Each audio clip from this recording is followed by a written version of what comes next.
Bonjour à tous. Alors, nous allons débuter les midi 1. S'il y a des gens qui se joignent en retard, il y aura toujours de la place. Alors, mon nom est Philippe Cousineau-Morin. Bienvenue à cette rencontre au Centre du Québec Parlons Territoire. On vous remercie d'être présents. Donc, l'activité dure jusqu'à 13h30 et s'il y en a qui veulent déborder un peu officieusement, vous pourriez bien sûr rester. Bon, on s'engage à terminer vers 13h30. Je m'appelle Philippe Cousineau-Morin, donc je suis responsable de l'initiative Parlons Territoire qui est menée par l'Alliance Ariane.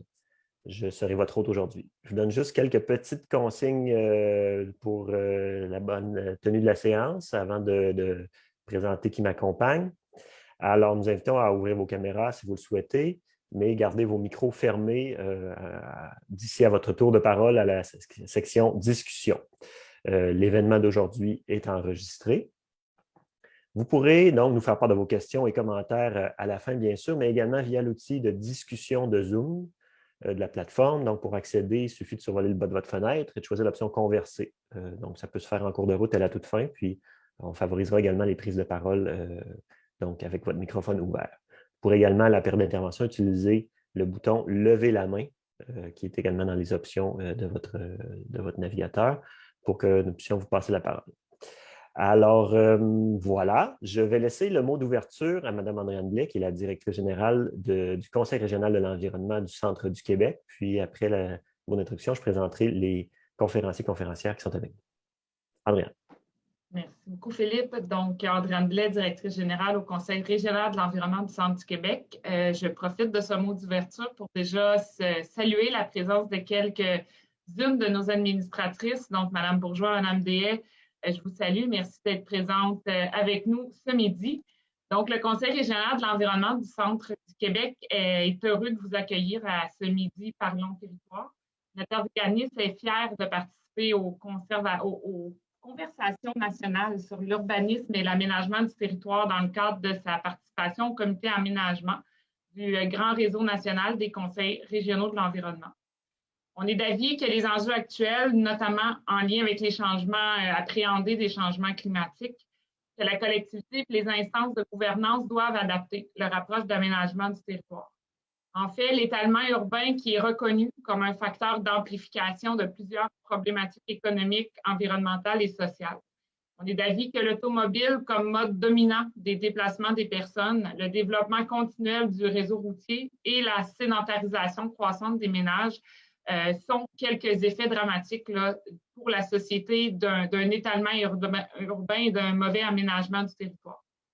Le CRECQ encourage donc le développement et la mise en œuvre de stratégies innovantes d'aménagement visant la réduction de la dépendance à l'automobile, l'amélioration de la qualité de l'air, la prise en compte des milieux naturels ainsi que l'amélioration de la vitalité sociale des municipalités.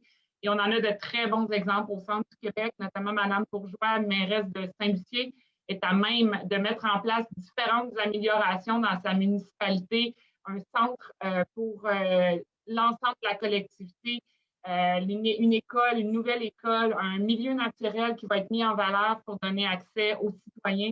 Donc, le Centre du Québec est très actif au niveau de la vitalité et c'est un exemple inspirant.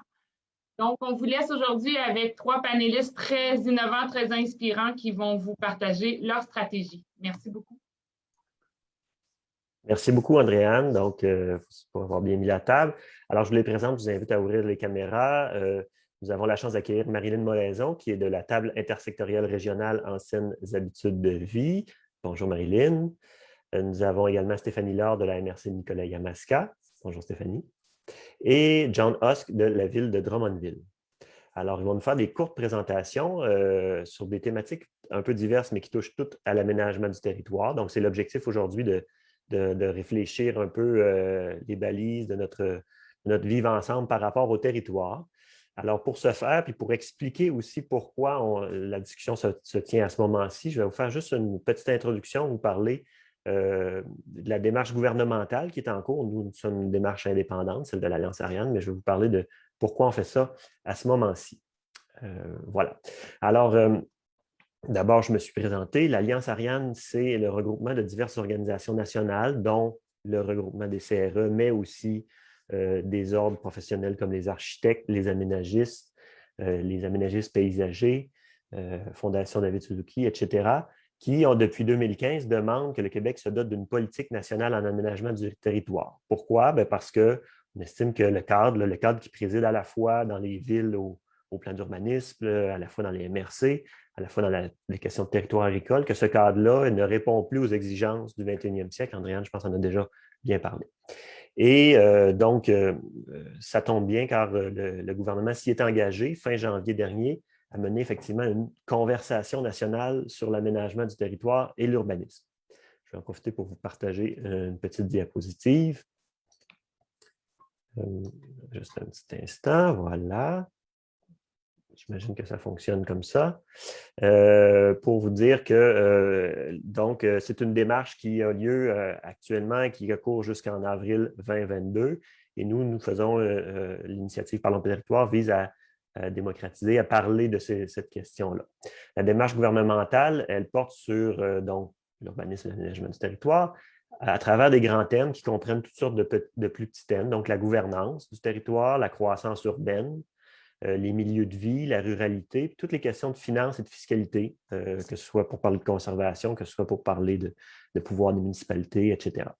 Il y a 4 grandes étapes là, à cette démarche gouvernementale-là. Et on est déjà à la fin là, du portrait de la situation, au début des orientations.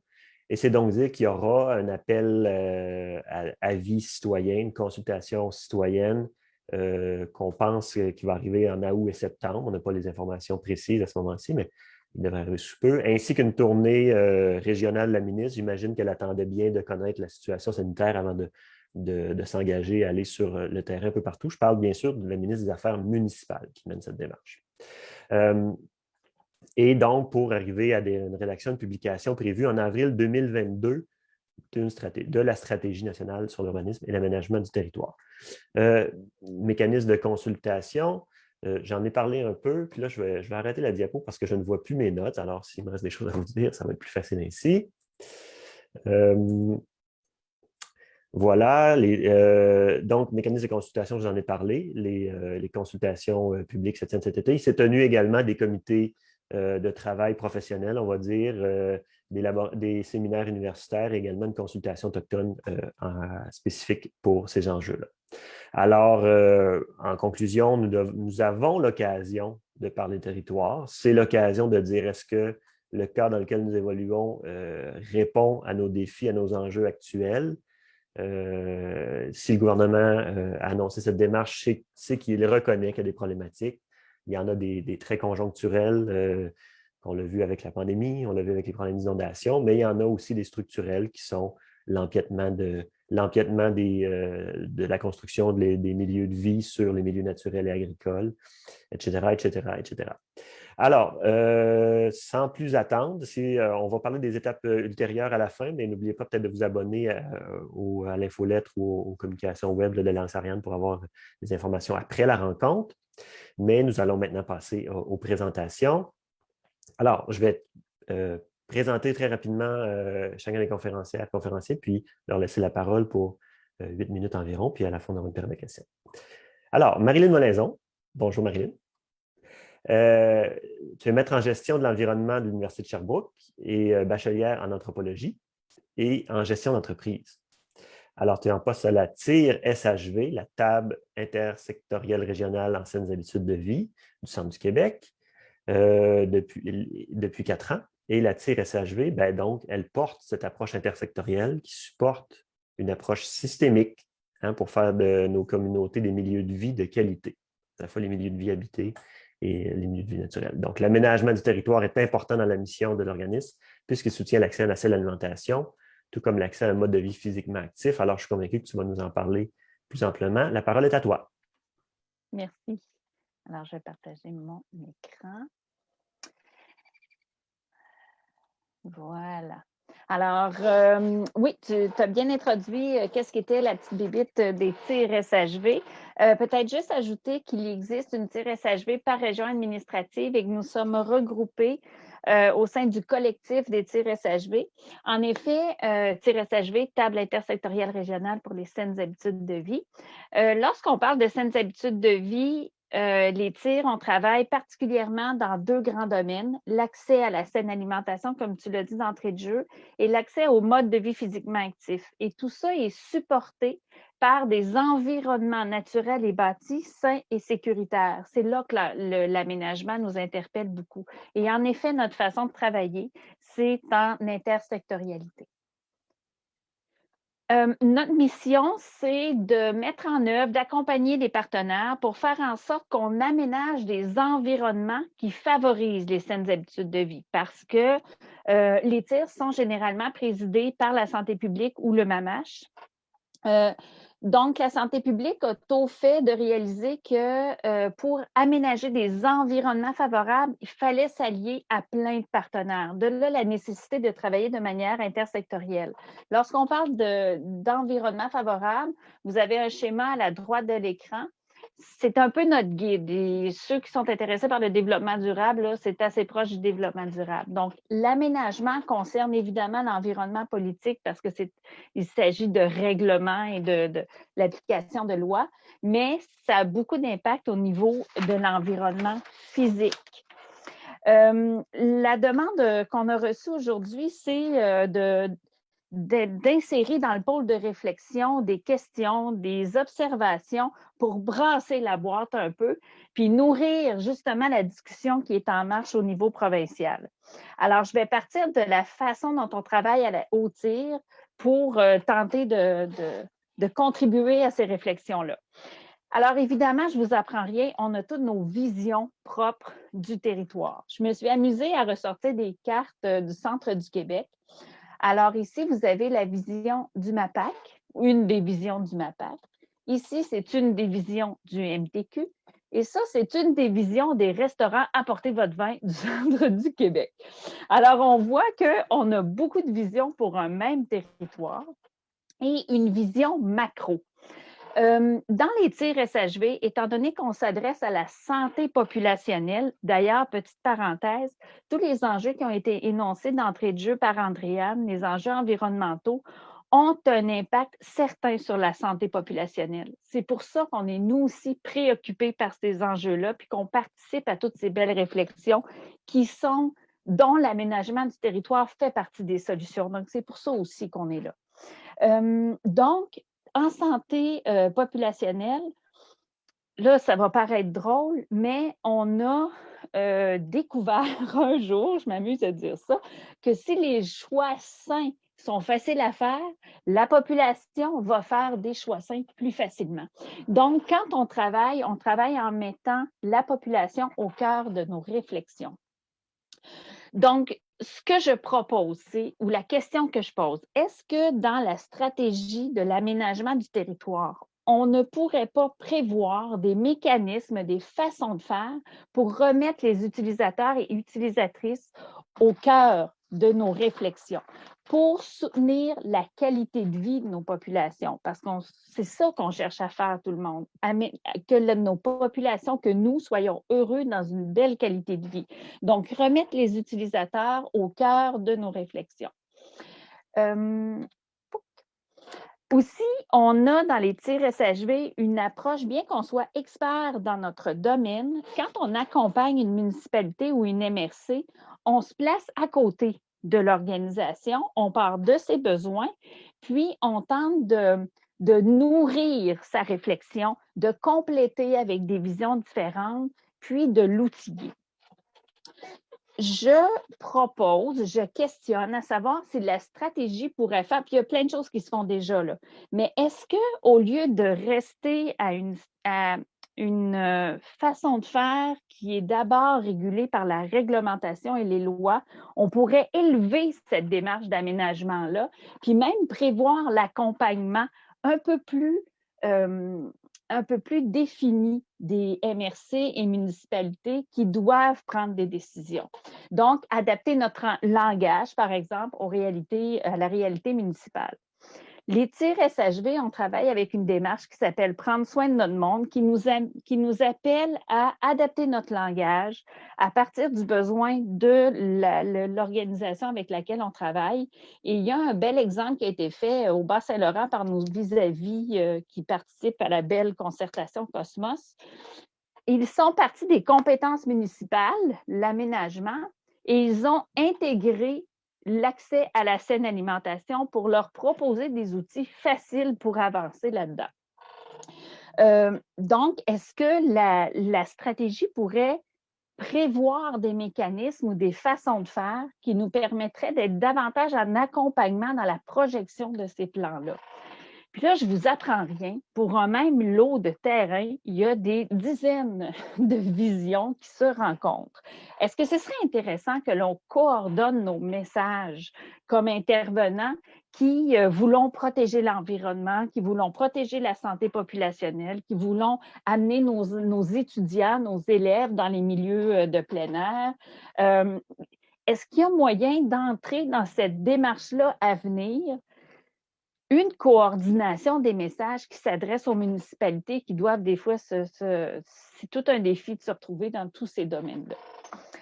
En terminant, je crois qu'il serait intéressant d'éclater l'approche intersectorielle d'accompagnement dans l'élaboration de ce qu'on voit comme des plans de développement des schémas d'aménagement, par exemple.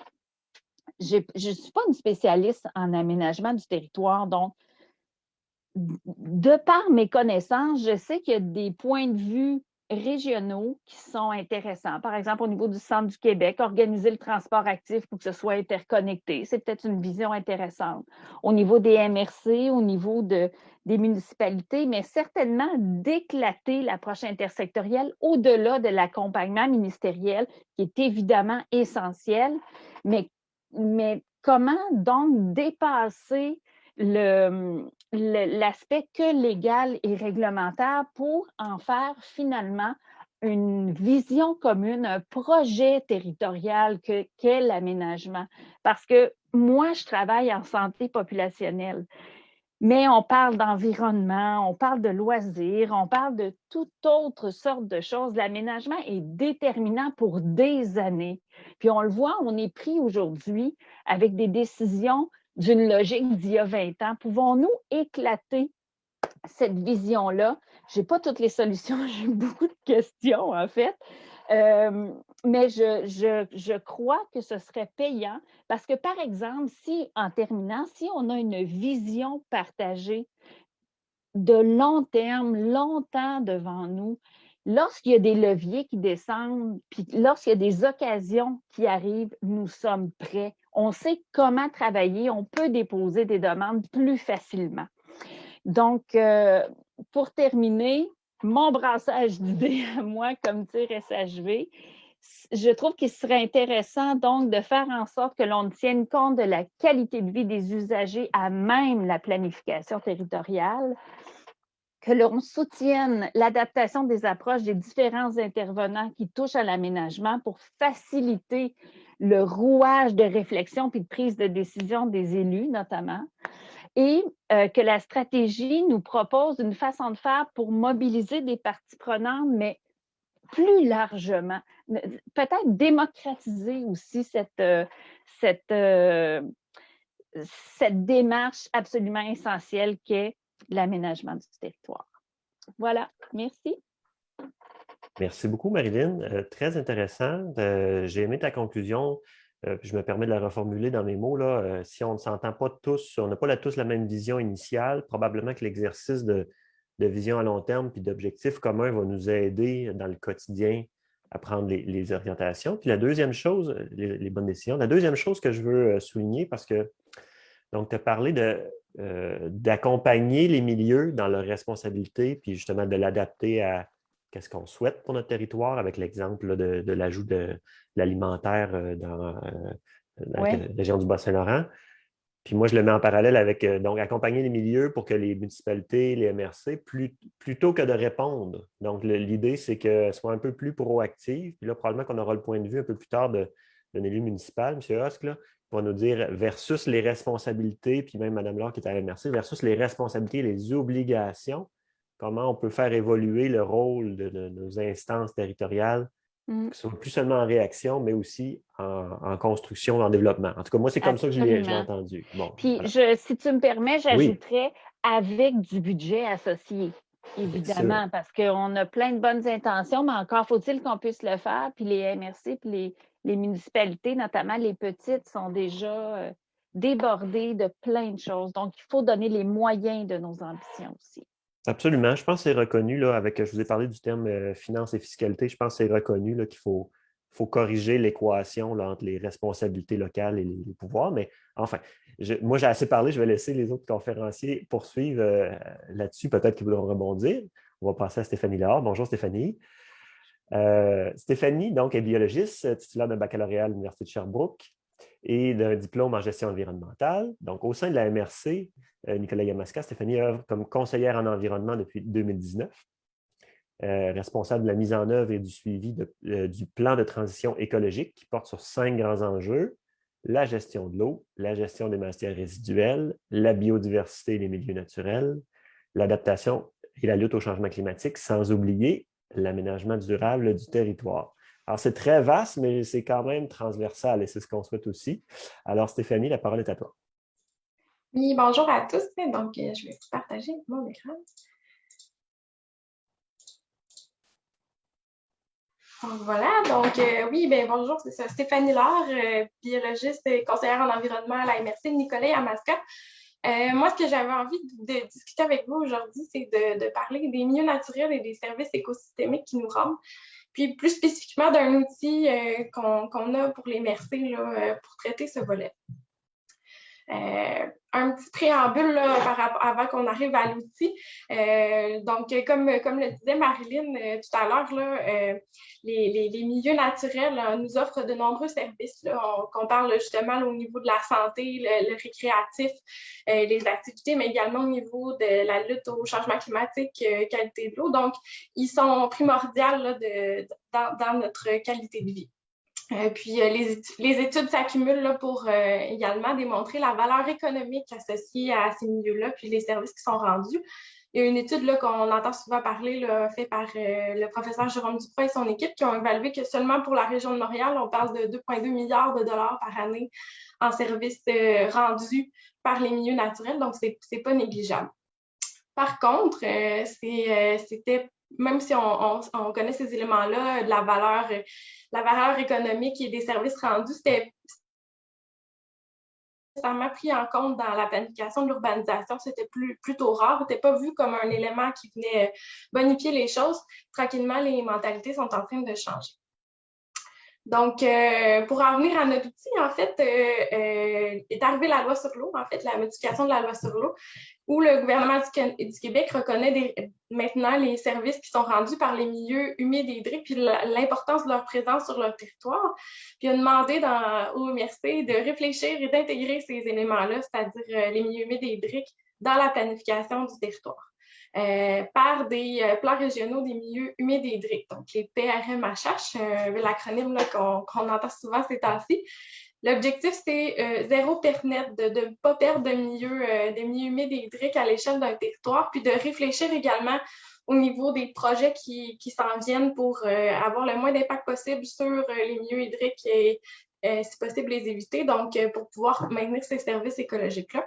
Les MRC doivent identifier des milieux d'intérêt pour la conservation, réguler les usages, puis également planifier au niveau là, de la restauration, de la création, si jamais on devait compenser là, pour des pertes. Puis tout ça devrait être en concordance, en fait, intégré au schéma d'aménagement, puis faire le lien avec la réglementation municipale. Donc, c'est un nouvel outil, le PRMHH. C'est tout nouveau. En fait, la majorité des MRC au Québec sont en démarche de réalisation de ces plans-là. Il y en a quelques-unes, ça se compte sur les doigts de la main, qui sont qui l'ont déposé, en fait, au gouvernement, étant donné que la date limite là, est en juin 2022. Là, donc, la plupart sont en démarche. Donc, c'est difficile de voir encore l'impact de ces plans-là, de la mise en œuvre de ces plans-là, si vraiment vont permettre d'atteindre l'objectif de zéro perte nette de milieux humides et hydriques à l'échelle du territoire québécois, parce que chacun des plans vont s'ajouter là, pour qu'on ne perde plus de milieux humides et hydriques. net. Au Centre du Québec, on a profité de la possibilité de se regrouper. Donc, un élément intéressant avec ce plan-là, positif, c'est qu'on a pu, les MRC de l'érable, Arthabasca, Drummond et Nicolet-Yamaska travailler ensemble et mandater le Conseil régional de l'environnement du Centre du Québec là, pour nous accompagner dans la démarche, ce qui nous permettait d'avoir une réflexion plus large que notre territoire, puis de considérer les milieux également, là, les corridors, les enjeux qui sont communs également là, à la particularité là, des MRC au Centre du Québec. Puis on s'est dit, tant qu'à faire la réflexion pour les milieux humides et hydriques, pourquoi pas intégrer les autres milieux naturels qui, eux aussi, nous rendent des services écosystémiques importants, donc les forêts et les friches. Donc, c'est un outil intéressant, mais qui est nouveau. Et puis, on ne connaît pas encore là, comment ça va s'appliquer par la suite. Donc, sachant que notre territoire, c'est une ressource limitée, puis également qu'on vit avec les impacts là, des planifications antérieures, qu'on connaît également l'importance des services écosystémiques rendus par les milieux naturels, puis que souvent le caractère des interventions qui se font en milieu naturel sont irréversibles, quand on parle de destruction, d'altération des fonctions écologiques. C'est vraiment important d'avoir en tête le zéro perte net des milieux naturels pour maintenir ces services écosystémiques. Moi, ce que je veux vous apporter, en fait, c'est des réflexions justement pour alimenter la discussion par la suite parce que cette démarche-là amène un processus de réflexion, mais soulève beaucoup d'enjeux de comment ça va s'appliquer, comment concrètement on va voir les résultats là, par la suite. Donc, trois éléments là, que je voulais vous discuter avec vous. D'abord, au niveau des municipalités, il y a beaucoup d'outils maintenant là, au niveau de la conservation des milieux naturels, que ce soit des outils au niveau réglementaire, au niveau de la fiscalité également. N'empêche que l'univers de la conservation et des milieux naturels, c'est assez récent. Donc, il y a sans avoir une réticence, il y a peut-être une méconnaissance des outils qui sont disponibles et de la façon de pouvoir l'appliquer également là, dans le quotidien des municipalités. Tantôt, Marilyn parlait qu'on a des petites municipalités qui sont déjà demandées d'un côté et de l'autre et des administrations municipales qui comptent qu'un seul employé. Donc, de leur demander d'être experts dans tous les domaines, ça devient beaucoup. Donc, d'intégrer ça en supplément là, dans leur travail, est-ce que ça va être quelque chose de réaliste et de faisable? Puis l'autre chose, c'est que, étant donné que c'est un domaine qui est nouveau, il y a plusieurs choses qui n'ont pas encore subi ou vécu le test des tribunaux. Donc, il y a certaines municipalités qui pourraient sentir là, justement là, une certaine réticence à aller de l'avant avec quelque chose de nouveau, sachant qu'ils pourraient avoir là, les contre-coups de tout ça. Deuxième chose, équité territoriale. On le voit beaucoup entre nos 4 MRC. Notre MRC, la MRC Nicolet-Yamaska, en termes de milieu humide, hydrique, mais également naturel, on est très près là, des seuils au niveau scientifique là, qui indiquent là, le minimum qu'il faut avoir pour maintenir les services écologiques. Donc, on est très près de ça. Qui sont en meilleure position là, par rapport au milieu naturel. Donc, nous, notre aménagement s'est fait comme d'autres MRC là, dans les basses-terres du Saint-Laurent. Donc, le territoire est plus développé que d'autres. Mais sachant que les services écosystémiques les bénéfices de ces services-là, c'est l'ensemble de la population, la collectivité qui en bénéficie. Est-ce que, comment on gère ça, le zéro perte net par échelle de MRC? Est-ce qu'une MRC qui, elle, a fait attention à ses milieux, devrait, j'aime pas dire ça, mais payer d'une certaine façon là, le prix d'empêcher d'avoir du développement ou de pouvoir continuer son expansion parce qu'une autre MRC l'a fait. Puis, donc, vous voyez un peu la réflexion. J'ai pas de réponse encore une fois. Donc, c'est seulement pour lancer la réflexion. Est-ce qu'on devrait justement avoir une planification de la conservation à nos échelles MRC, mais est-ce qu'on devrait voir les services écosystémiques comme quelque chose de plus large au niveau de la collectivité plutôt que seulement le réfléchir localement? Une piste de réflexion. Puis le dernier volet, rapidement, parce que je sais que M. Hess va en parler, si les municipalités protègent les milieux naturels et ne développent pas dans ces secteurs-là, mais c'est il y a une option là, qui serait d'aller dans le territoire agricole, ce qu'on ne souhaite pas, ou de se priver de ce développement-là, qui est un revenu là, au niveau des municipalités, au niveau de la taxation. C'est ce qui fait vivre les municipalités là, qui permettent d'offrir des services. Donc, peut-être qu'il y aurait une réflexion également à avoir au niveau de la fiscalité municipale. Donc, voilà, des pistes de réflexion pour la suite. Très intéressant. Merci Stéphanie de nous avoir mis sur la piste là, du zéro PERFNET. Me permettrait de dire, parce que justement, c'est peut-être un concept qui est peu connu de tout le monde, me permettrait de dire qu'ailleurs dans le monde, c'est des débats qui sont bien avancés. Je pense à la France qui appelle ça de son côté zéro artificialisation. Je pense que je ne me suis pas planté. Zéro artificialisation nette, c'est-à-dire même chose, là, toutes les constructions sont compensées sur le territoire. Ils sont en avance un peu sur nous là-dessus, justement parce qu'ils accordent peut-être une valeur plus grande au territoire. Donc, je le souligne juste pour dire que ça peut devenir, Anne-Marilyn nous parlait des objectifs à long terme, ça peut devenir un objectif beaucoup mieux partagé parce que tu nous as dit que des outils sont là, sont en place, mais ont quand même leurs contraintes et voire n'ont pas subi le test de la réalité complètement. Donc, à voir s'ils seront suffisants pour aller à grande échelle, là, par exemple, dans la protection des milieux humides, là, mais vraiment plus largement dans tous les contextes, que ce soit là, la pression des banlieues sur les terres agricoles, sur les milieux naturels, mais de plein d'autres choses.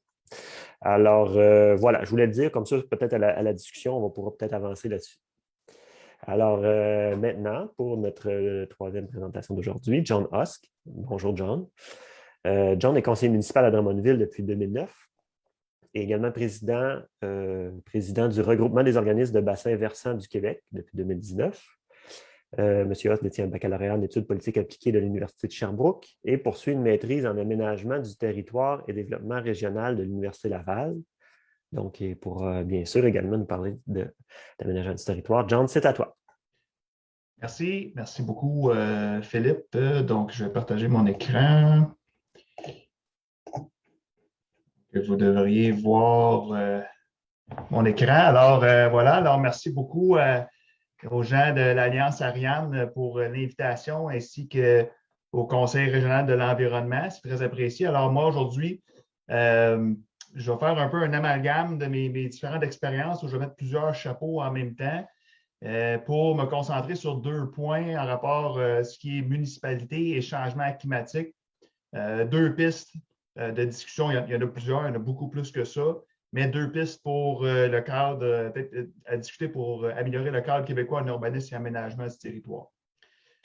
Donc, alors, je pars de l'exemple de Drummondville en termes d'aménagement du territoire d'urbanisme. C'est un virage qui est encore accentué et assurément imparfait, mais un virage qui est amorcé vers un aménagement durable du territoire, notamment par l'élaboration du plan de mobilité durable au cours, il y a environ 1 an et demi que la Ville a adopté, qui inclut aussi un volet d'urbanisme.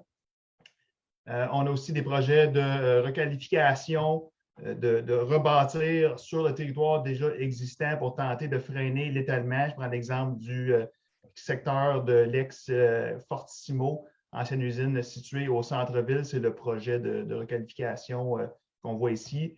Et aussi, on travaille à accentuer la diversification de notre économie. Drummondville est connu comme étant très, très industrielle.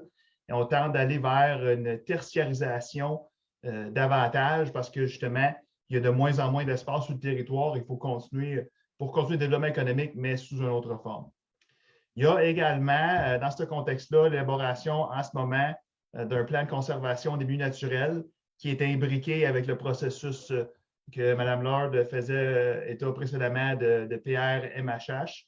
Et aussi, la Ville élabore en ce moment une politique sur l'habitation. Donc, c'est des outils qui sont en train d'émerger pour amener faire émerger une nouvelle façon de faire en urbanisme et aménagement du territoire. Ce qui m'amène à un premier outil. Là, je sais que ce n'est pas c'est pas facile à digérer sur l'heure du midi, plus particulièrement la question de la fiscalité. Moi non plus, ce n'est pas mon premier sujet de prédilection, mais je trouvais ça important de le souligner dans cette rencontre parce que la fiscalité municipale actuellement là, est vraiment inadéquate en rapport aux besoins d'améliorer notre aménagement du territoire et notre urbanisme. En ce moment, il y a une très forte dépendance à la taxe foncière pour les revenus. À Drummondville, c'est plus de 70 %.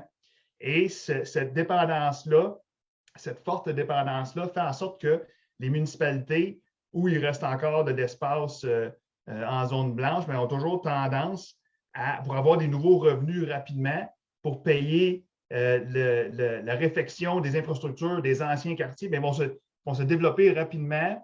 Et ça se fait en étalement de basse densité pour justement avoir cette espèce de fuite vers l'avant qui fait en sorte qu'on est pris dans une espèce de cercle vicieux où il faut s'étendre pour avoir des revenus, mais après ça, on crée des nouvelles dépenses qu'il va falloir qu'on s'étende encore plus tard pour couvrir. Donc, c'est vraiment quelque chose qui est à changer au Québec.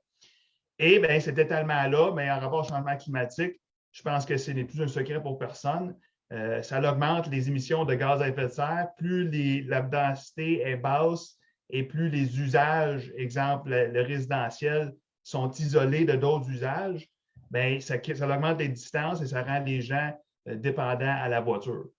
Et aussi, bien, cet étalement-là qui empiète très souvent sur des milieux naturels, les terres agricoles, réduit notre capacité d'adaptation aux impacts des changements climatiques qui ne vont qu'aller qu'en s'accentuant.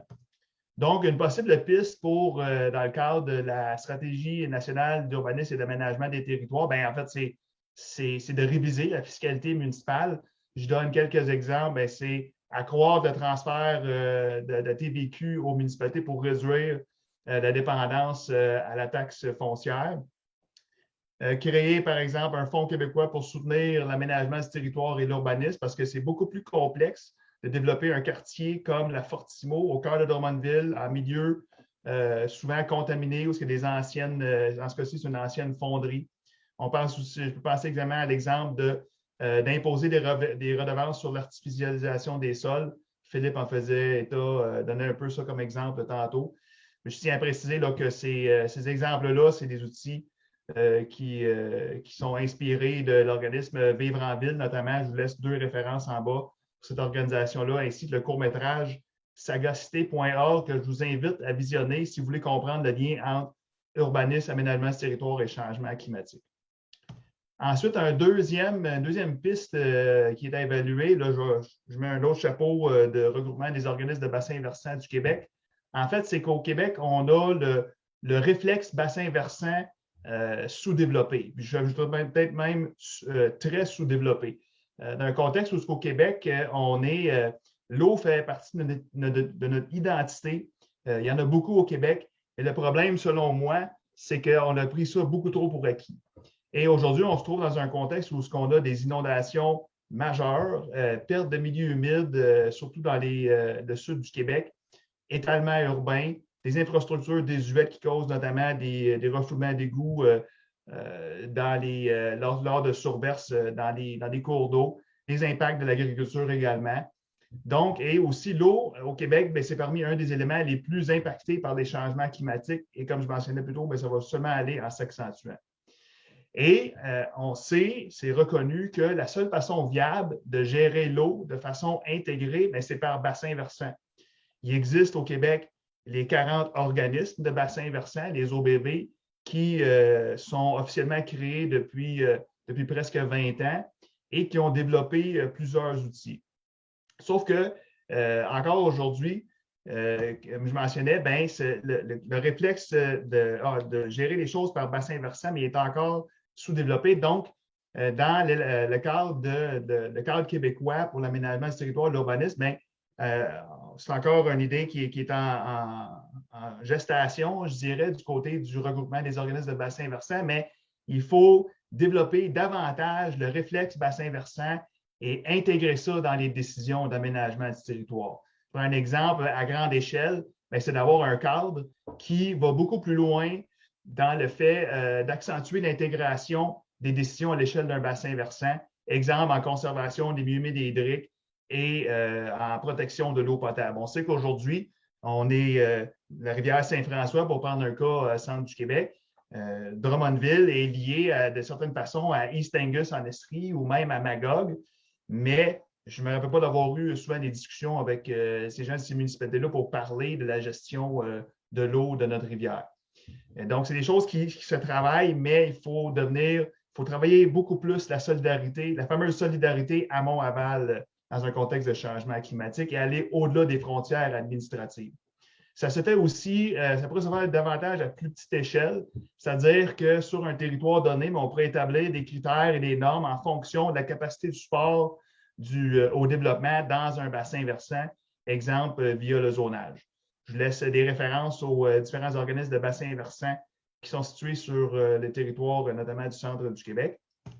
Et donner un exemple, et ça, c'est le territoire d'environ 10 000 km² de la rivière Saint-François. Je donne l'exemple tantôt de Drummondville qui est ici en aval, mais on est lié à Magog, Quaticook, Sherbrooke, East Angus, Whedon et compagnie, mais il faut travailler ça davantage, selon nous, intégrer ça davantage. Mais ici, c'est l'exemple à plus petite échelle.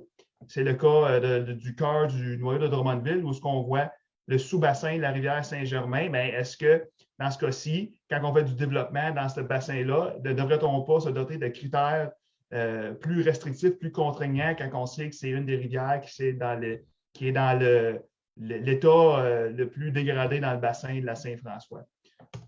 Donc, voilà, ça fait le tour de ma présentation. Merci. Merci beaucoup. Je suis très heureux de la qualité de vos présentations. C'est très inspirant, puis il y a beaucoup de regards croisés. Peut-être vous étiez-vous déjà parlé dans la vie avant d'aménagement du territoire, c'est possible. Puis enfin, moi, ma question, puis je la mets maintenant parce qu'on va passer à la période de questions, c'est la gestion. En fait, là, je vais reprendre vos mots, M. Husk. La seule façon viable de gérer l'eau de manière intégrée, c'est par le bassin versant.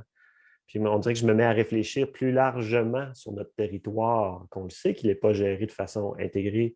Donc, comment on fait pour enlever les silos pour que les milieux agricoles, etc. Donc, de façon plus générale, je sais que votre propos était sur le bassin versant, mais je le vois d'une autre façon. Si la réflexion est bonne pour un cours d'eau, pourquoi elle ne serait pas bonne pour ceux qui prennent des décisions sur les choix de construction sur le territoire? Enfin, on pourra creuser.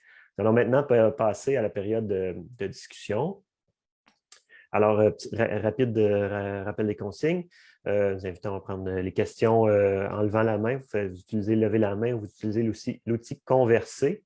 Cliquons une bulle au bas de l'écran ou levez la main. Voilà, on encourage les questions, mais aussi vos commentaires et vos réflexions. Alors, on souhaite que ce soit un tour de table, des commentaires aussi là, pour inspirer, aller plus loin, sachant que dans quelques mois, on aura probablement envie de communiquer au gouvernement nos réflexions à travers sa consultation citoyenne. Donc, tout ce qui peut être mis de l'avant dans une stratégie nationale d'urbanisme et d'aménagement du territoire avec vos enjeux qui sont bien propres au centre du Québec. Peut-être juste vous dire, je vais diriger les questions, puis peut-être vous limiter à 3 minutes les temps de parole pour qu'on puisse faire un bon tour de table. Et on reviendra là un peu plus loin aux conférenciers. Fait que je vous invite à prendre des bonnes notes, des questions, ou si c'est des questions très pointues, peut-être on peut les répondre dans l'outil Converser. Si ça vous va comme ça, alors on va débuter. Je vois déjà une main de levée, puis en même temps, je vais regarder l'outil Converser. Est-ce que M. Labrosse, vous voudriez prendre la parole?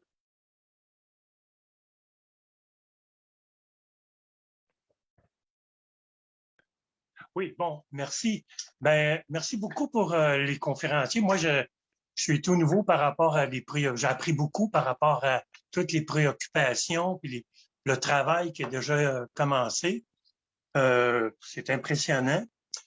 J'ai retenu aussi l'appel, en tout cas des conférencières sur une participation citoyenne plus grande. Puis je pense que oui, ça peut être un bon... c'est certainement clé par rapport à la réussite des objectifs qui sont poursuivis. Et puis dernièrement, moi j'ai appris un peu par Action Boréale que, par exemple, des consultations citoyennes qui avaient été menées depuis plusieurs années pour l'aménagement des aires protégées ont été écartées, même si ça faisait plusieurs années que des citoyens participaient à ça. Et donc, je me dis, est-ce que ça serait plate que s'il y a des citoyens qui s'engagent puis qui sont effectivement engagés déjà dans des transformations pour la protection de nos milieux et pour de l'environnement, soit réduite parce que, justement, on récupère ça encore. Est-ce que vous avez des avis pour,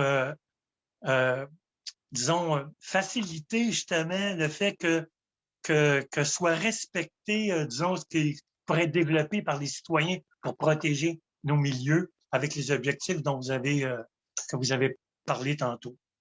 Merci. Merci, M. Labrosse. Donc, moi, dans mes mots, c'est vraiment canaliser l'énergie citoyenne dans les projets favorables sur le territoire. Puis je peux vous dire qu'on l'a entendu ailleurs au Québec, qu'il y a peut-être parfois trop de freins. Fait qu'il y a ça. Puis ce qui était aussi en sous-texte dans votre questionnement, nos objectifs, puis je reviens à la présentation de Marilyn, donc, quels sont nos objectifs à long terme, puis comment ça peut nous aider dans les outils au quotidien. Fait que si ça vous va, là, avant de répondre directement à la question, on va prendre d'autres interventions de la salle. Je vois M. Laplante, je vous donnerai la parole.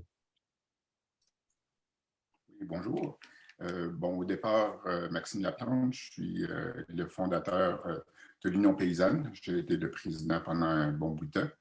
Je suis producteur agricole biologique aussi, fait que je suis présentement en 2 travaux de ferme dehors. J'en profite cette heure du midi. Fait plaisir d'être là. Moi, ce qui m'intéresse, évidemment, c'est la partie agricole. J'ai un peu l'impression d'aborder l'éléphant dans la pièce qui n'a pas trop été mentionné jusque-là.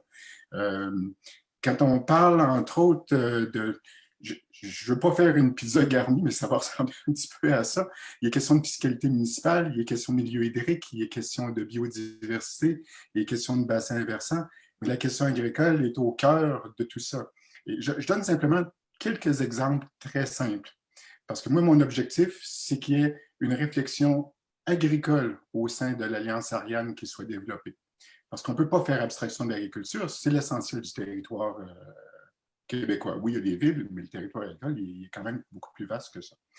Exemple, il y a des producteurs agricoles qui veulent avoir un étang, qui sont conscients de la biodiversité que peut apporter un étang et qui se font refuser d'avoir un étang par la CPTAQ qui leur dit non, non, ça c'est une nuisance aux activités agricoles. Si ce n'est pas une monoculture, etc., non, ça allait être capable de faire du maïs là-dessus. Donc, on vous interdit de faire un marais filtrant, on vous interdit de faire un milieu humide. Bon, bel exemple. Ensuite, les municipalités côtières, la Gaspésie, qui sont en perte de vitesse, leurs villages sont en train de fermer et ils ont des citoyens qui n'ont pas d'emploi, qui aimeraient pouvoir pêcher un homard, faire de l'hébergement à la ferme, etc. Et là, il y a tous les quotas de production gérés par l'UPA qui leur dit non, non, non, vous n'avez pas le droit de ramasser une huître, c'est sur le bord de la mer, vous n'avez pas le droit de ramasser une huître, vous n'avez pas le droit de ramasser une palourde, c'est interdit, il y a quelques privilégiés qui ont des quotas de production et that's it, that's all. Fait, comment voulez-vous développer les économies régionales si vous n'abordez pas la question des quotas de production qui sont gérés en conflit d'intérêts, soit dit en passant? Fiscalité municipale, on parlait du fonds de taxes foncières. Quand le gouvernement continue à verser année après année presque 2 milliards de subventions agricoles au niveau provincial et fédéral, et à peu près tout ça va en monoculture axé sur l'exportation de façon générale. Le gouvernement québécois vient de donner 11 millions la semaine dernière pour développer l'exportation des produits agricoles. Puis le remboursement des certifications bio pour tous les producteurs agricoles du Québec, ça ne compte pas. Ça coûterait moins de 2 millions de dollars, puis on aurait réglé les problèmes de certification bio. Et on serait capable d'avoir des terres qui soient disponibles pour faire la mise en marché direct. Là, j'aborde brièvement la question des quotas de production. Comment c'est que moi, comme producteur, je n'ai pas le droit d'élever du poulet, des vaches laitières, du lapin sur ma ferme pour vous vendre ça directement, alors que la loi de la mise en marché n'est pas appliquée? Bref, on bloque la mise en marché directe parce qu'on laisse les conflits d'intérêts se propager, on laisse le contrôle monopolistique de l'UPA sur l'ensemble du territoire. Tant qu'on ne touchera pas à ça et qu'on va continuer à subventionner des monocultures, comment on fait pour établir des milieux hydriques? Comment on fait pour avoir une biodiversité si, de toute façon, le système est subventionné pour aller dans ce sens-là? Donc, ma question, c'est est-ce qu'il va y avoir une partie du travail d'Ariane qui va être axée sur la question agricole parce qu'elle va se ramifier dans toutes les interventions que vous avez soulevées depuis 3/4 d'heure. Voilà. Merci, M. Laplante. Donc, effectivement, très intéressant de pointer les limites les limites du cadre actuel. Hein. C'est un peu, c'est une des bases, je pense, de la révision gouvernementale actuellement, c'est que d'aller pas au bout, ce ne serait pas le bon mot, mais en tout cas, on a vu tous les effets du système, la LPTA qui a amené, avec les travers que vous soulevez, puis d'autres choses qui sont probablement plus positives aussi, dans certains cas. Peut-être juste là, par rapport à la question d'Ariane, parce que ce ne sera pas nos conférenciers. En tant qu'Alliance, évidemment, on ne prendra pas de document de position spécifiquement parce qu'on est un regroupement d'organisations. C'est chacune des organisations à l'intérieur de l'Alliance. Puis pour que tout le monde le sache, là, dont plusieurs font partie, chacune va prendre des documentations, mais des prises de position, mais l'Alliance ne le fera pas spécifiquement. Par contre, moi, je retiens tout à fait que, pas je retiens, mais je seconde tout à fait le fait que la question agricole demeure centrale, en fait, dans cet enjeu-là. Je pense que les points que vous soulevez devraient être traités par tous. Fait que je vais ouvrir la parole, peut-être, là, je ne vois pas d'autres mains levées, je vais ouvrir la parole aux conférenciers, peut-être qu'ils voudront compléter des éléments d'information par rapport aux deux interventions qu'on a eues. Est-ce que, Marilyn, je te vois hacher de la tête. Est-ce que tu aimerais prendre la parole? Pas spécifiquement. Oui, je peux bien. Oui, d'accord. Je vais y aller avec ma zone de compétences comme tir SHV. Étant donné qu'on travaille en intersectorialité, on travaille avec les directions régionales ministérielles de nos territoires et des organisations régionales aussi qui portent une perspective ou une autre là, des saines habitudes de vie. Puis, ce que je constate, c'est que notamment en accès à la saine alimentation, nous avons fait des pas de géant. Non seulement parce qu'on est bien bon, là, mais aussi parce que, sérieusement, on veut travailler de manière systémique et les politiques provinciales nous invitaient en plus à le faire. Donc, que les politiques se parlent entre elles, donc que les ministères se parlent entre eux, c'est une solution intéressante, puis c'est ce que m'inspire le commentaire de M. Laplante. Je ne sais pas dans quelle mesure ça peut être fait, mais la stratégie d'aménagement pourrait très bien faire référence à la prévention en santé, à la politique bioalimentaire du MAPAC, à X, Y, Z. Ça, ce serait intéressant parce que nous, ça nous légitimise après ça sur le terrain de dire « Hey, MAPAC, il faut qu'on se parle. Hey, MTQ, il faut qu'on se parle. » Ça, pour moi, c'est quelque chose de bien intéressant. Puis, comme je dirais un peu comme citoyenne par rapport aux commentaires de M. Labrosse, il y a vraiment un enjeu. Je trouve ça intéressant, mais c'est tout un enjeu du respect de la démocratie, du rôle de nos élus qui sont essentiels. Moi, je crois profondément à l'importance de la démocratie. Puis en même temps, des éléments, là, on le sait qu'il faut agir par rapport à ça. Tu sais, John, tu parlais des changements climatiques, là. Ça a un impact surtout sur la santé populationnelle, sur l'agriculture, etc. Là, tous les services que Stéphanie, tu nous as présentés. Il y a quelque chose dans cet équilibre-là qui n'est pas facile à trouver et que la parole citoyenne doit nécessairement être entendue et doit faire partie de. Et je ne suis pas certaine qu'on est toujours équipé pour travailler.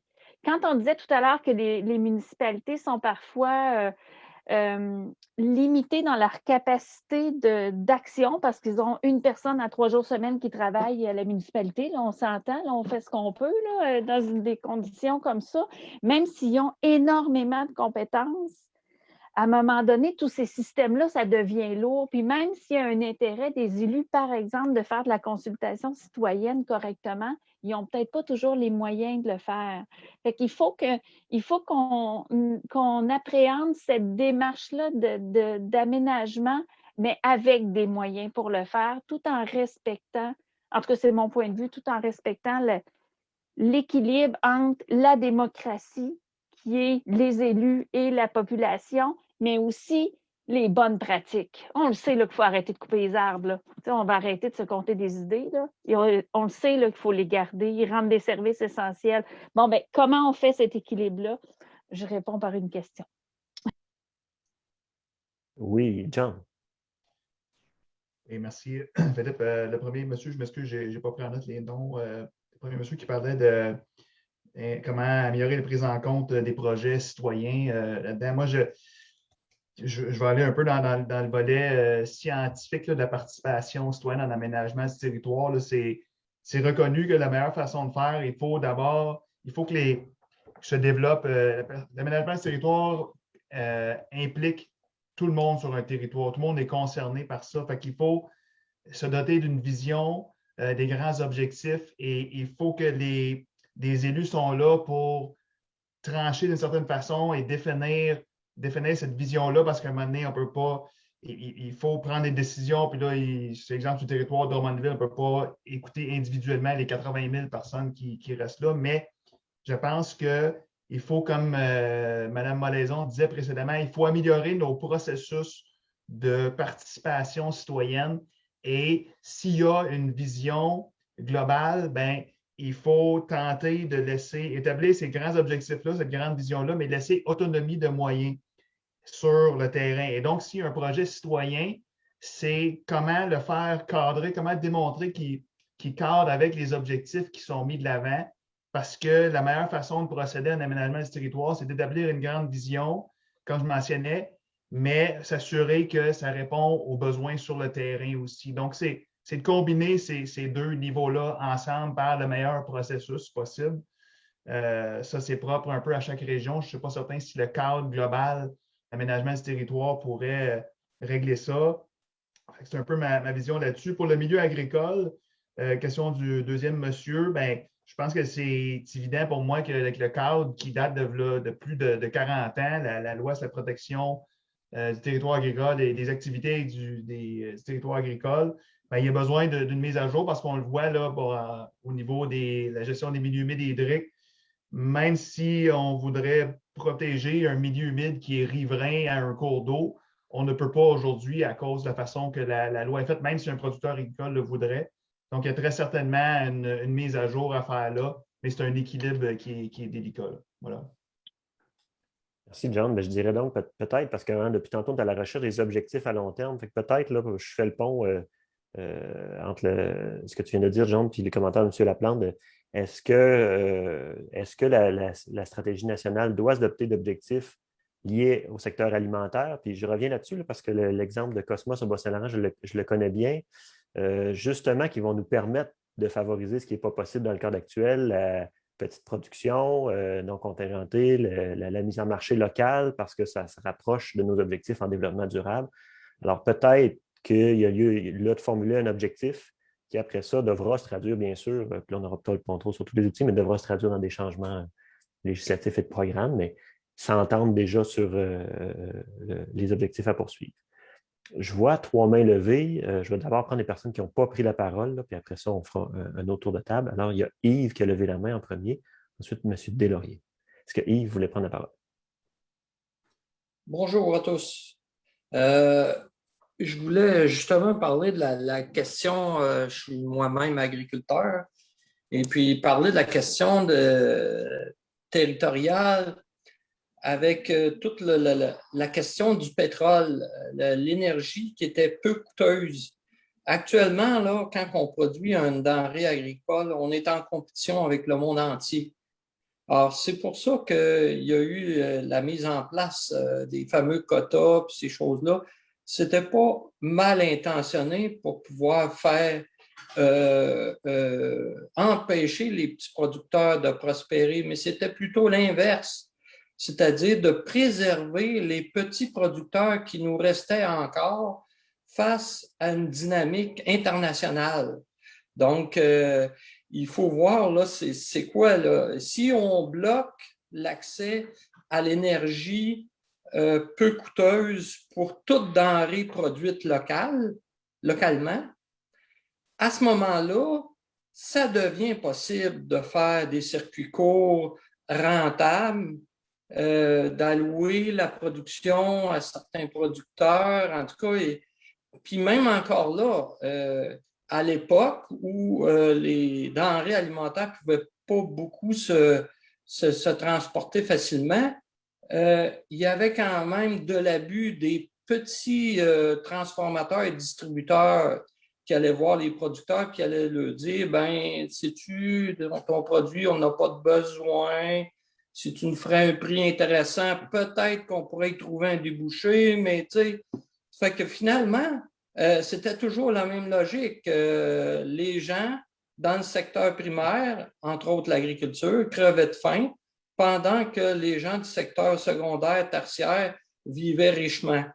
Ça faisait l'affaire, bien entendu, des gens de secteur secondaire et tertiaire, mais c'était très dur pour le secteur primaire. Donc, il a fallu absolument inverser cette logique-là.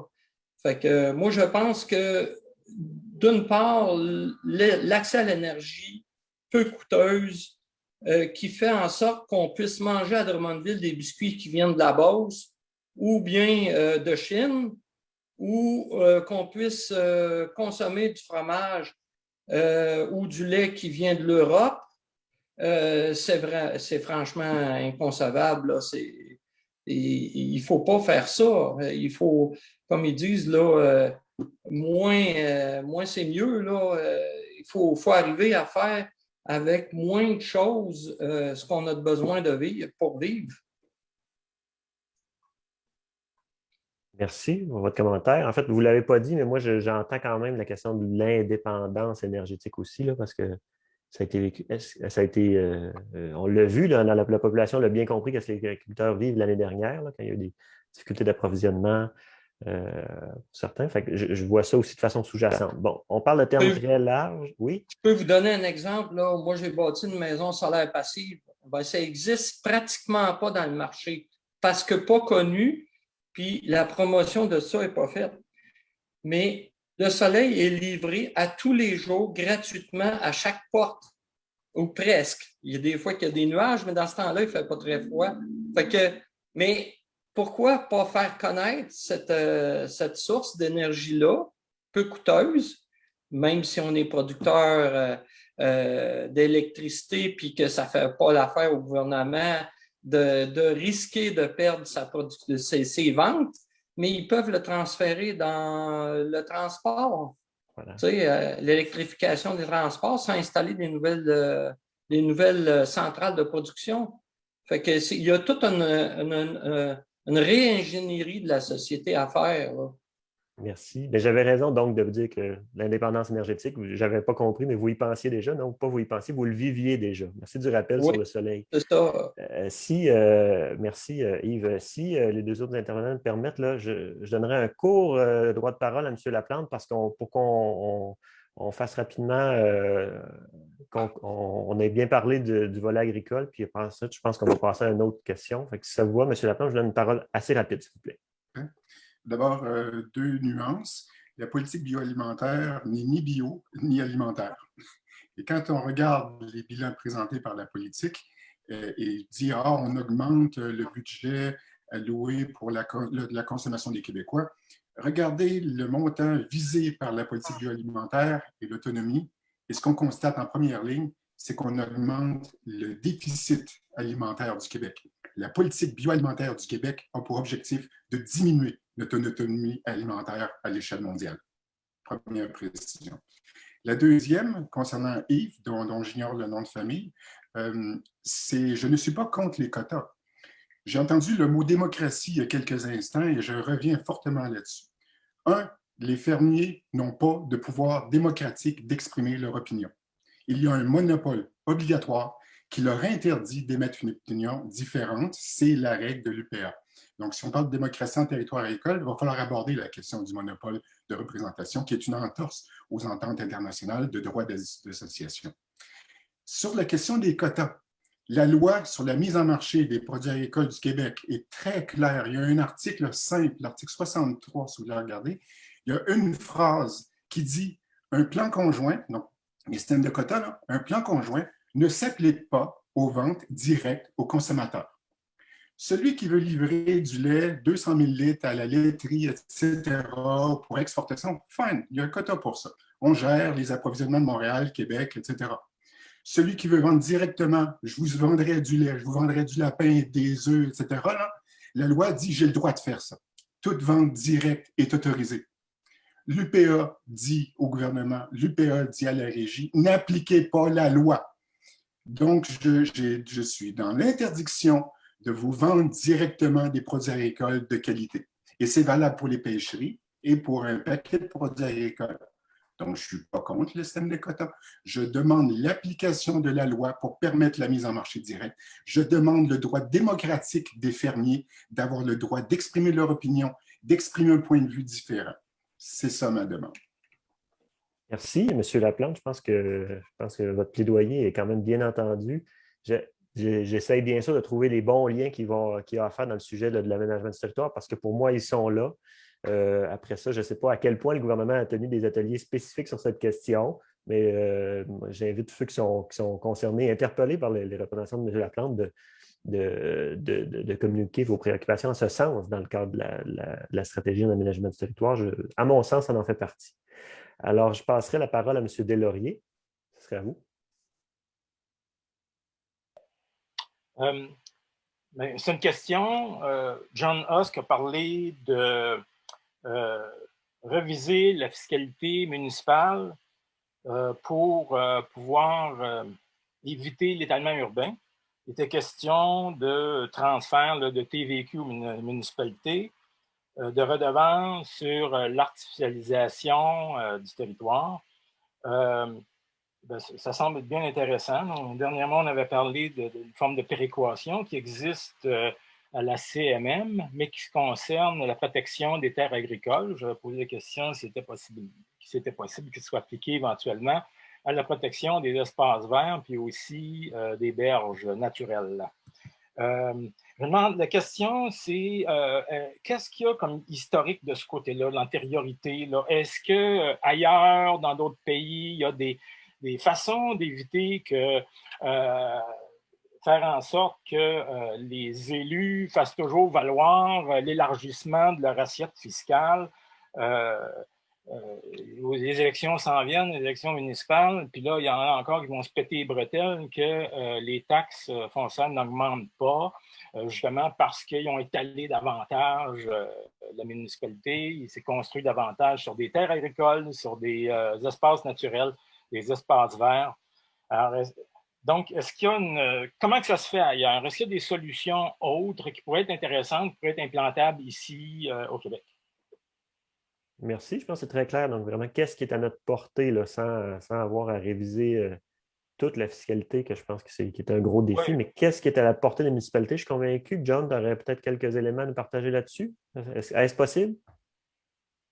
Bien, en ce moment, c'est quand même assez limité dans le cadre actuel, l'état actuel des choses, mais il existe quand même des cas très près de chez nous. Là. Pour prendre seulement l'exemple de l'Ontario en question, où il y a un développement beaucoup moins grande dépendance sur la taxe foncière que chez nous. Je pense que, je pense aux alentours de 40 à 50 de taxe foncière, contrairement à nous, qu'on peut aller jusqu'à au-dessus de 70. Il y a aussi en Ontario l'imposition de frais de croissance où quand un promoteur développe dans une zone, une nouvelle zone et que ça l'ajoute, parce que ça amène des nouveaux revenus, mais ça l'ajoute aussi un fardeau supplémentaire sur les services publics, bien, il doit payer des frais à la municipalité. Tout ça est encadré dans des lois. Mais ce n'est pas possible en ce moment. Exemple, il y a Gatineau qui a déjà essayé il y a quelques années, mais ils sont fait revirer en cours à cause de ça parce que le cadre ne le permet pas. Mais il existe tout à fait des cas là, que c'est possible de faire autre chose. C'est intéressant. Ah oui, il y a une main levée, M. Pagé-Plouffe. Oui, effectivement, M. Husk a raison. C'est pas possible présentement. En fait, c'est-à-dire l'utilisation des frais de croissance avec une volonté de faire de la consolidation urbaine, de diriger le développement urbain à un endroit. À tout le moins, ça a été contesté devant les tribunaux. D'un autre côté, il y a Saint-Colomban qui a commencé à utiliser cet outil-là, essentiellement pour couvrir une partie des infrastructures qu'il a construites, qu'il y a des nouveaux développements qui ont lieu. Dans tous les cas, moi, je suis convaincu qu'une des raisons pourquoi on tient la conversation nationale sur l'aménagement du territoire, c'est d'avoir une action qui est un peu plus coordonnée. C'est pas vrai que les 1100 municipalités d'elles-mêmes, individuellement, vont utiliser ce genre d'outils-là qui sont à peu près, en fait, pas utilisés au Québec présentement. Donc, moi, ce que j'espère, bien honnêtement, c'est que dès le jour 1 du dépôt de la stratégie au printemps 2022, il y a une volonté assez claire, justement, d'utiliser ce genre d'outils-là qui soit appuyé par le gouvernement. Même, je pense qu'on peut espérer que ce soit appuyé par les regroupements municipaux pour dire que, bon, à partir du printemps 2022, il y a un désormais, comme on dit parfois, là, où on tourne la page sur des façons qu'on a aménagé le territoire par le passé, puis à partir de maintenant, ben, on a un genre de contrat social on s'entend sur des solutions qui sont collectives, qui ne sont pas uniquement région par région. Puis ça peut être une occasion aussi de renvoyer des revenus au milieu municipal directement pour des projets justement exemplaires d'aménagement du territoire. Le milieu municipal a raison, il cherche à diversifier ses revenus. Je pense qu'il y a là une opportunité à saisir, en fait. Puis la conversation nationale, c'est l'occasion idéale. C'est rare qu'on a ce genre d'opportunité-là. On le dit souvent, ça fait 40 ans les grandes lois en aménagement qui ont été adoptées, puis il n'y a pas eu de révision en profondeur. Donc, il faut saisir l'occasion. Merci. Moi, ce que je retiens, là, puis je vais essayer de faire des ponts entre les choses qu'on a entendues aujourd'hui, c'est que quand vous avez nommé Gatineau, là, qui a essayé de faire, on a appelé ça des frais de croissance, donc en quelque sorte internaliser les coûts de développement là, pour les promoteurs, c'est perdu en cours, donc évidemment contre un promoteur qui souhaitait. Puis Stéphanie nous avait parlé un peu plus tôt là, du risque de contestation des tribunaux. Alors, on est face à deux outils qui peuvent exister, qui sont là, qui seraient utilisables pour atteindre un peu nos objectifs de mieux aménager le territoire par rapport à nos fins, mais on laisse les municipalités qu'on a dit déjà sous-financées et avec moins de personnel qu'ils le devraient, face à des contestations en cours. Donc, la question que je pose, c'est est-ce qu'on doit laisser ça dans la cour des 1100 municipalités, dont l'essentiel sont des petites municipalités, le risque, on appelle ça le risque, de se faire poursuivre quand ils utilisent les outils qui sont les plus novateurs et les plus intéressants.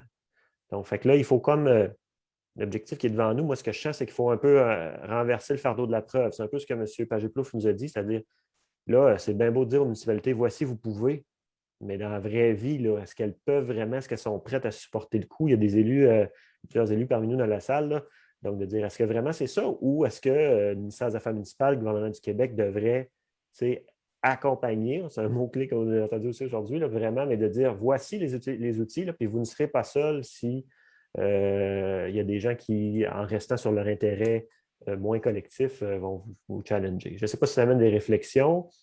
Par rapport, puis peut-être, je ne sais pas, Stéphanie, moi je me demandais, est-ce qu'il y en a eu des cas justement chez vous ou ailleurs, justement, on t'a dit que les plaintes étaient tout nouveau, de contestation juridique qui ont ralenti les ardeurs, et si oui, je pense que ce serait important de les nommer pour dire qu'il y a une problématique là, sur le terrain. Là, Est-ce que tu veux intervenir? Oui, vas-y. Oui, bien, pas nécessairement dans notre région, là, dans notre MRC, mais dans notre démarche avec le Permis de recherche, on a fait faire des avis juridiques justement là, pour outiller nos municipalités, nos MRC. Puis, étant donné que c'est nouveau, ben, ce que l'avocate nous disait également, c'est que ça dépend pas mal du juge parce que il n'y a pas beaucoup de jurisprudence, là, donc c'est vraiment les lignes, c'est des zones grises, fait que c'est vraiment d'une fois à l'autre, ça peut varier, là, tout dépendant de la tournure du juge du dossier. Donc, il n'y a rien de bien cadré. Donc, j'aborde dans le sens... Oh, il est parti, M. Pagé-Plouffe. Dans le sens que s'il y avait une sorte d'appui de la part du gouvernement pour ces outils-là, bien, ça faciliterait leur mise en place, leur implication là, pour les municipalités, sachant qu'il y a une certaine sécurité, une certaine validité là, à ces démarches-là, de savoir qu'ils ne sont pas seuls et qu'ils peuvent aller de l'avant avec ça, ben, ça faciliterait le processus, puis on aurait peut-être plus de beaux résultats là, dans ce sens-là. Ton exemple confirme un peu ma préoccupation. Tu dis, vous avez fait faire un avis juridique, c'est-à-dire que vous avez fait faire un outil juridique sur l'outil que le gouvernement a mis en place. Tu sais. C'est dit, bon, le voici, arrangez-vous avec. Tu sais, on ne sait pas vraiment dans la réalité si ça va être bien ou pas bien. Fait que, je ne veux pas jeter le blâme complètement, mais je veux dire qu'il manquerait peut-être une étape avant de, pas avant, mais tu sais, pour poursuivre la mise en place de ces outils-là. Alors, on avance dans la discussion. Il va peut-être rester le temps pour quelques interventions. Puis je vois M. Pelletier qui n'a pas pris la parole encore. Ça serait à vous. Oui, bonjour. Sur l'intervention des municipalités, il faut toujours se rappeler que ce qu'un conseil peut décider, un autre conseil peut l'annuler par la suite. Là. Donc, dépendamment des conseils municipaux qui ont une durée de vie de 4 ans, qui n'est pas négligeable, qui permet à des municipalités de faire des bonnes interventions, on est toujours à la merci d'un recul à certains endroits. Là. Je ne ciblerai pas particulièrement John sur cette intervention-là, mais à Drummondville, on vit un contexte municipal un petit peu particulier actuellement, là, où on pourrait anticiper, disons, une vision où ce que John avait mentionné, où on a commencé à amorcer un virage. Il y a peut-être des gens qui souhaitent qu'on continue en ligne droite. Là. Donc, et la municipalité en amont a un impact sur la municipalité en aval à chaque fois. Donc, oui, il y a des pouvoirs municipaux qui peuvent être améliorés, qui peuvent être mis en place, mais la vision globale doit inclure l'ensemble du territoire et non pas juste municipalité par municipalité, surtout que plusieurs petites municipalités, on l'a entendu, peuvent manquer de ressources, manquent de moyens, ce qui les empêche pas de faire des bonnes interventions à leur échelle, mais la vision du territoire doit être plus grande que les municipalités. John parlait tout à l'heure d'avoir une vision au niveau du bassin versant. Bien, il faut avoir une vision à l'ensemble des bassins versants, à l'ensemble de notre territoire québécois, canadien, puis mondial aussi, donc, parce qu'on est tous sur la même planète. Donc, de cibler le monde municipal est une bonne chose, parce qu'on dit tout le temps, c'est le gouvernement le plus proche des populations, le plus sensible à la volonté des gens qui habitent le territoire, c'est les plus proches. Par contre, on pourrait avoir beaucoup de difficultés à atteindre une cohérence sur l'ensemble du territoire, sur quel est le développement qu'on souhaite faire. Mais ça peut partir d'initiatives locales et remonter puis faire des petits sur l'ensemble du territoire. Donc, il ne faut pas s'empêcher de faire des interventions, mais ça prend une vision, comme la révision... Il faut vraiment travailler avec la révision de la loi de l'aménagement sur l'urbanisme qui va suivre les démarches actuelles du gouvernement. Je pense des initiatives comme aujourd'hui où on rassemble les gens, où on va multiplier les idées, on va propager ces éléments-là. Ben, c'est la façon dont on va faire avancer l'ensemble collectivement. Juste pour revenir sur le monde agricole, un bref petit commentaire, puis après je laisse la place aux autres. Quand on parle d'aménagement du territoire, souvent, qu'on entend parler d'urbanisme, c'est comme si l'urbanisme n'incluait pas ce qui est moins, je ne dirais pas le territoire non organisé, là, parce que là, on rentre dans d'autres définitions, mais c'est comme si l'agriculture, puis les paysages agricoles et l'activité agricole, c'était autre chose que l'urbanisme, que la densification, mais d'avoir une densification de milieu agricole, ça peut être intéressant aussi, mais c'est une densification où il n'y a pas de population, mais où il y a des masses critiques pour que cette activité économique-là, qui nous nourrit, puisse s'épanouir, puis les gens puissent en vivre. Là. Donc, c'est une façon d'occuper le territoire qui est primordiale, l'agriculture. Donc, sur ça, excellente présentation de tout le monde aujourd'hui, puis merci à tous. Merci, M. Pelletier. Vous ne l'avez pas nommé ainsi, mais c'est intéressant. C'est vraiment la question de la gouvernance. Fait que je veux juste rappeler là, pour les gens dans la salle que c'est à l'époque de la création de ces lois-là dont on parle, la LAU et la LPTA, dans les années 70, qu'on a formé les MRC, parce qu'en sous-jacent de votre question, c'était quel est le bon niveau de gouvernance pour les interventions pour avoir la vision collective. Alors, depuis 40 ans, on a également construit les MRC. Dans certains cas, elles ont des responsabilités qu'elles prennent plus largement, dans d'autres moins. Dans certains cas, elles ont des préfets, donc élus au suffrage universel, dans d'autres cas, non. Alors, je rappelle simplement qu'il y a un chantier gouvernance qui est là aussi, parce que dans la démarche gouvernementale qui nous permet de dire, justement, est-ce que les choses sont au bon niveau? Probablement, il y a peut-être dans certains cas des enjeux là.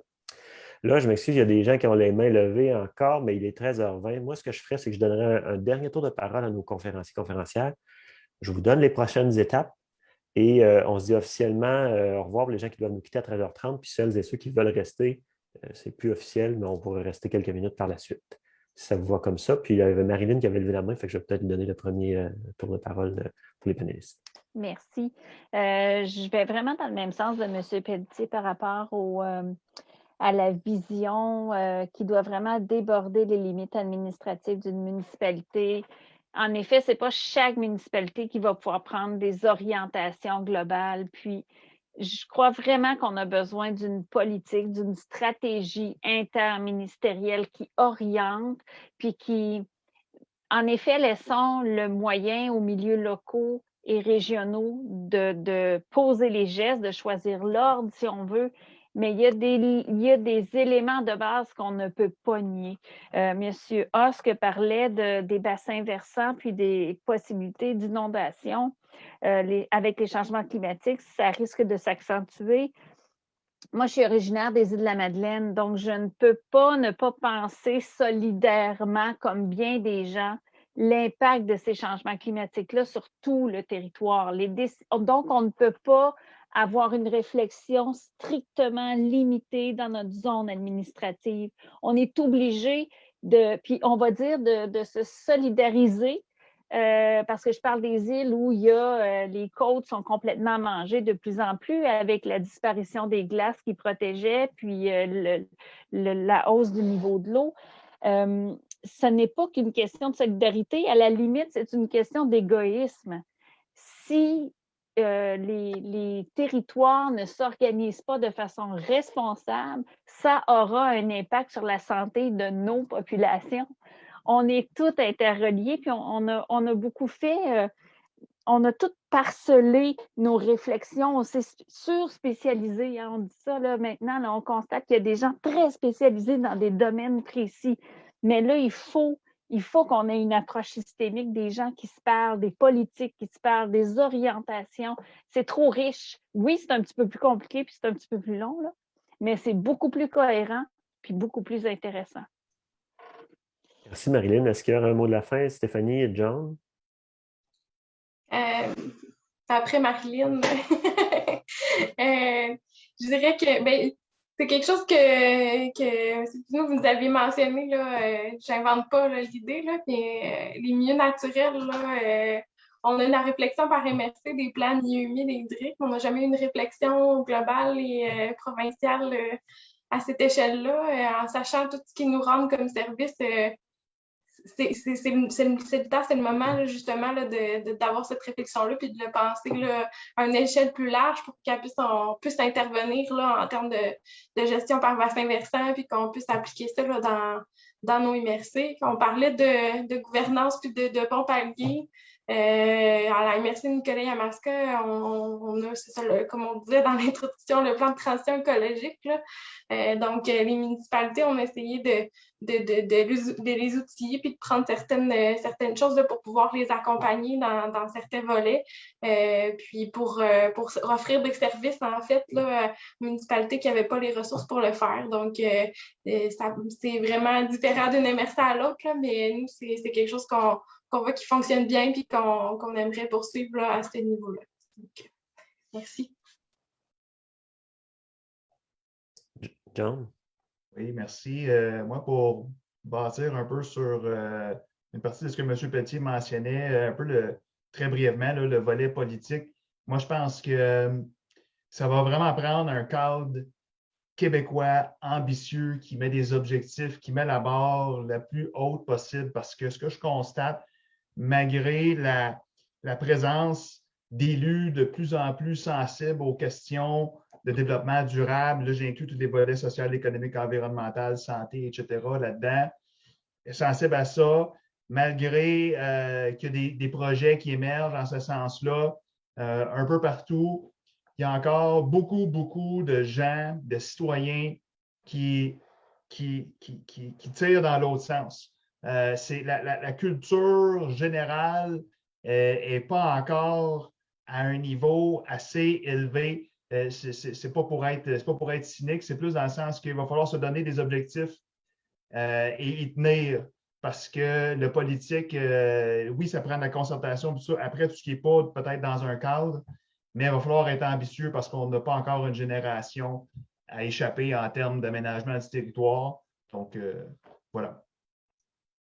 Merci pour l'ambition, John. Alors, je vais juste vous rappeler, merci tout le monde là, pour la conversation, puis les gens de la salle qui n'ont pas parlé. Effectivement, c'est allé très large, mais c'était l'objectif de notre démarche, c'est d'ouvrir nos horizons, d'ouvrir nos œillères, d'ouvrir nos ambitions, notre vision, c'est ce que John vient de nous dire aussi, pour que vos réflexions avancent. Si vous voulez participer plus tard dans la conversation du gouvernement, vous avez eu quelques références. Je rappellerai également que vous aurez les conférences d'aujourd'hui, mais également celles des autres rencontres que nous avons tenues. C'est vraiment une série de rencontres, là. Vous pourrez les consulter, les présentations des conférenciers sur notre site web parlonsterritoire au singulier.québec. Là, vous voyez probablement mon écran. Sur le site du ministère des Affaires municipales, vous aurez les documents officiels de la démarche. Et ce sera là qu'on pourra participer à la consultation citoyenne qui ouvrira là, cet été. Donc, d'abord, les documents seront disponibles. Il y en a déjà quelques-uns, il y a déjà quelques documents disponibles, puis l'appel à mémoire suivra. Nous tiendrons d'autres événements prochainement, certains territoriaux et certains thématiques. Là, fait que je nomme des thématiques qui s'en viennent. On va parler de transport actif, on va parler de transport collectif, on va parler des cœurs de village le 14 juin également. Et il y en a probablement d'autres. En fait, je n'ai plus le calendrier en tête. Vous pouvez aller voir les ressources qui sont disponibles sur notre site web. Vous pouvez participer aussi en ligne à la conversation en utilisant le mot-clic de notre démarche. C'est un peu les informations que je voulais vous partager. Donc, je vais remercier tout le monde de votre participation. J'espère que ça vous invite à aller un peu plus loin dans la réflexion. Moi, ça m'a inspiré beaucoup. J'ai bien aimé vos interventions. Alors, j'en reviens pas, je suis en avance de 13h30. Je donne officiellement congé à celles et ceux qui doivent retourner au boulot. On va arrêter l'enregistrement, puis on poursuit avec celles et ceux qui souhaitent rester quelques minutes, là, pas indéfiniment, mais quelques minutes avec nous. Merci beaucoup.